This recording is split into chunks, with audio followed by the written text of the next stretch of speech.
Okay, I'm going to make this one a very, very, very brief one, and just because it shouldn't need to be spelled out. It's just obvious. You should, like, there's just, what's the point in walking through this stuff over and over again? There isn't any, really, is there? But you do need to have some form of placeholder just to highlight this. But I'm not going to waste any time spelling it out. As I say, there's a video that I did, I think maybe 2 years ago, talking about this.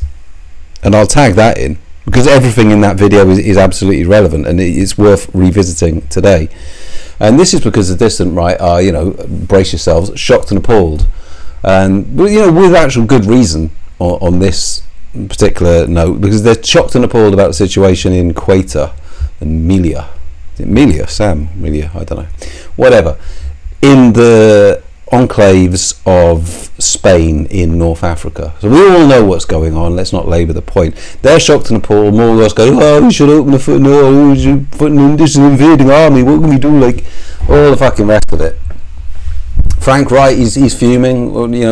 Millennial Woes is fuming. He's no doubt pompous, overwrought, badly written essays are being plotted. All of it, it'll all happen in the next few days about this, the shocked and appalled and all the rest of it. But funnily enough, for the last 5 years of Belarus doing this, the exact same copybook, in fact more brazen, because you've actually got Lukashenko literally on camera in a video saying, good luck, go to the west, go fly my pretties, to all these third worlders.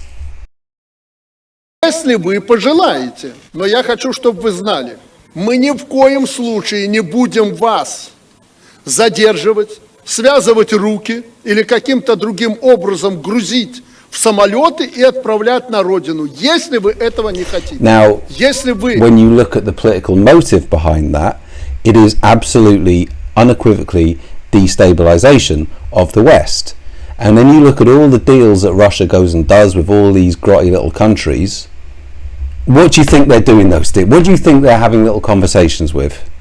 What do you think they're talking about? They're saying, yeah, empty out your prisons. You've got some, psychopaths, you've got some rapists, yeah, empty them out and send them. It's this is what they've been trying to do, and this is what they have been doing for the last 4 years into Europe's border. Poland has stood the line. Poland literally built a fucking wall. Heaven forbid, Donald. They built a wall, and they actually pretty successfully maintain it. But there's constant attacks from the Belarusian side, from the migrants, that have been absolutely amped up for this purpose. And that's weird. Let's have a little look. Morgoth's review. Nothing. Belarus. Nothing, no comment, no fucking comment. Oh, not my problem, bro. What Putin does is not the interest of my people. All the fucking rest of it. Again, I'm not going to waste any time getting into the weeds of it, pointing things out, but he said this about that and he said that about this. It's not worth it. Millennial Woe is exactly the same. Lukashenko, Belarus, nothing. Omerta. And now it's like, oh my god, it's like an invading army is invading Europe. Well, why didn't they just surrender, Colin? Because that's what you said when fucking that happened, into Ukraine. Well, all the rest of it. As I say, it's not worth doing all this and highlighting all the hypocrisy. It's just, you could do it and you could be here all day and you could pick little things and say, well, what about this that he said? Compare this to today and compare this to Belarus. But it's just not necessary. Because everyone, surely, who's not a complete simp and is not completely like some parasocial gimp who's just, using this weird little orbiter scene as a sort of emotional, psychological crutch, of which there are many, you can see them for what they are. They're hypocrites and they're grifters. And they're liars and they're shills. And they're skin-suiting what should be nationalism in the West for their own financial gain. That's all it is. It's that simple. So, today is just another example of it. And, next week there'll be another one. And then next week there'll be another. Because that is what they fucking are.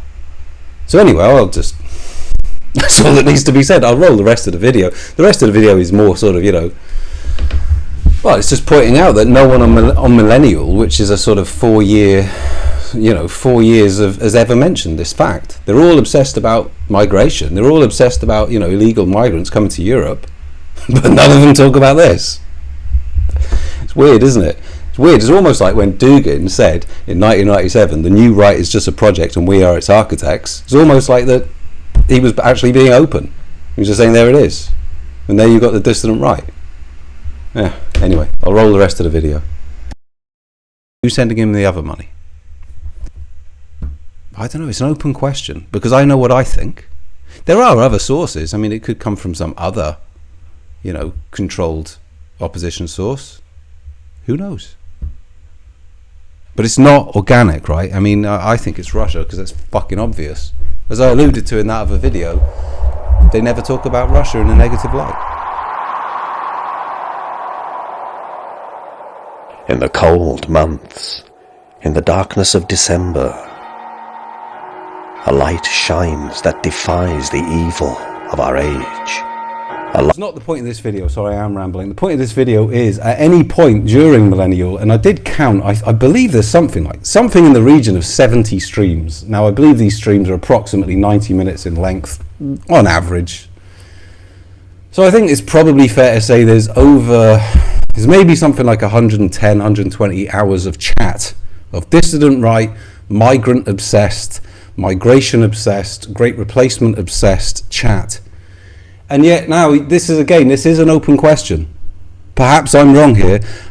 I do not believe at any one point in this year's festival of chat, other words could be applied, has anyone ever mentioned anything about Russia's role in facilitating weaponized third world migration, specifically from Africa in the West African republics, where they have basically puppet governments in their pocket, like New Friends, in places like Niger, Burkina Faso, the Congo, all these rotten places, when they're wafting it up. As I've made a video previously, perhaps I'll tag it in at the end of this, I'll stick the images in, I'm not going to labour the point here.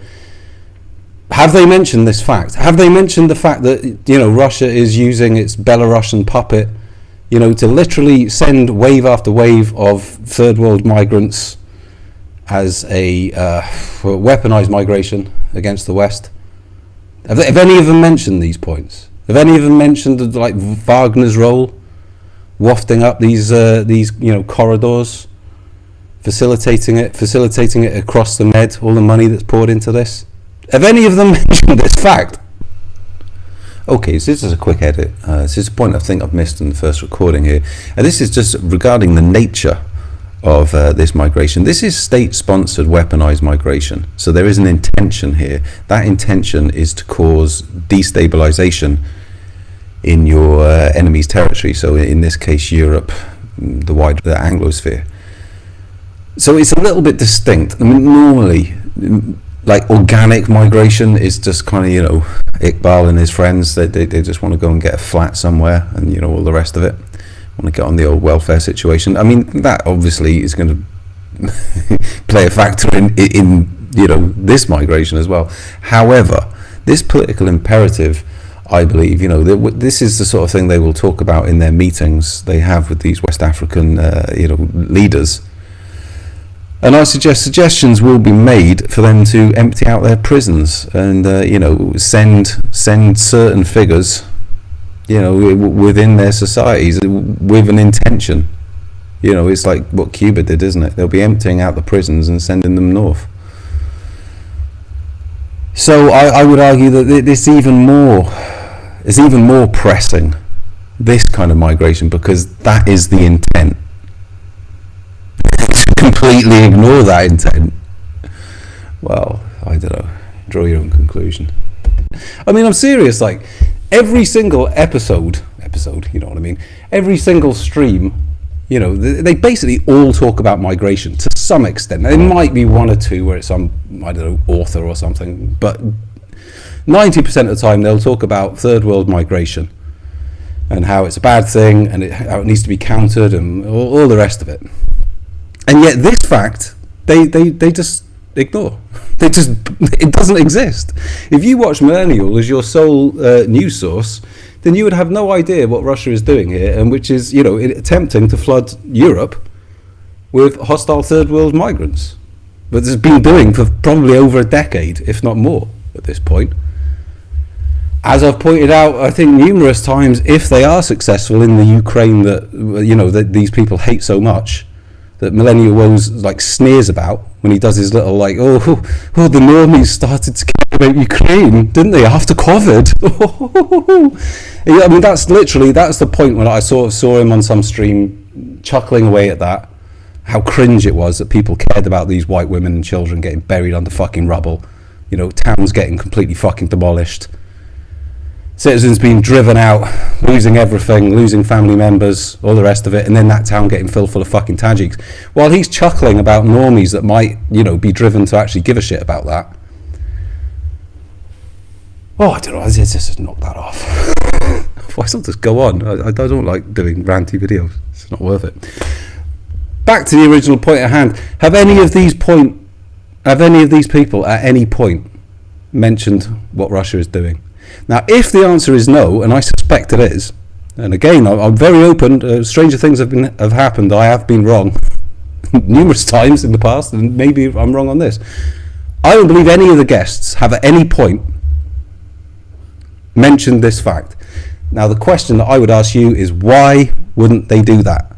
Why would these group, 120 podcasts or 120 hours of podcasts here, and they're all obsessed about Western migration, why would none of them have mentioned the fact of Russia's role within this operation against the West?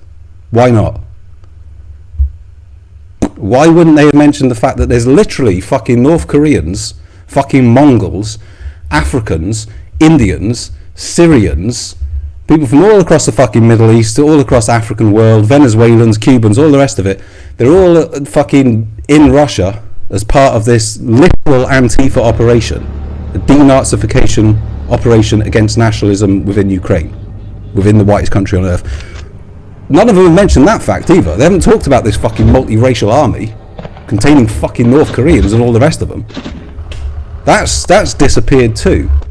So that fact has been disappeared from the conversation, from the 120 hours of conversations, and the fact that Russia's role in facilitating weaponized migration against the West is also strangely missing from the conversation.